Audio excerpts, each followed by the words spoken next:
La pensée scintillante dont je parle, elle est scintillante, mais elle peut être aussi brûlante, de venir de la caverne de notre poitrine.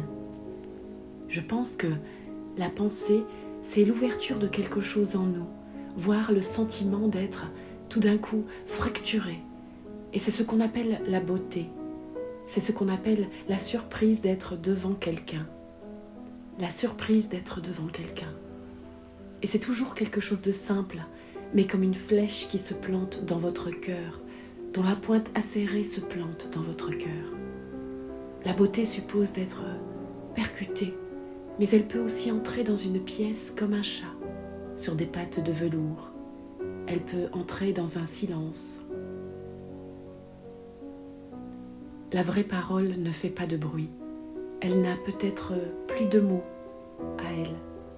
C'est juste un sourire.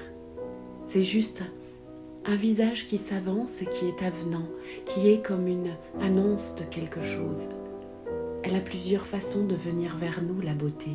Et la pensée qu'elle contient, qu'elle détient et qu'elle délivre, il y a plusieurs façons. La vie, c'est un alcool fort, c'est un alcool brut. Il n'y a rien de mieux que la douceur.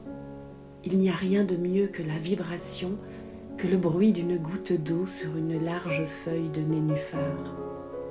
Ce bruit, pratiquement imperceptible, mais que notre œil entend, si je puis dire, il n'y a rien de plus beau que la délicatesse et que la douceur. Mais ce sont des choses qui sont, qui sont... Les noisettes, c'est tendre les noisettes. La branche des noisetiers, elle est cinglante. La jeune branche de noisetier, elle gifle, elle peut gifler. Donc, la douceur dont je parle, c'est une douceur qui est armée. C'est ce qui fait notre vraie colonne vertébrale. La douceur, c'est la vraie force. C'est la vraie force et c'est une force. C'est la seule, la vraie.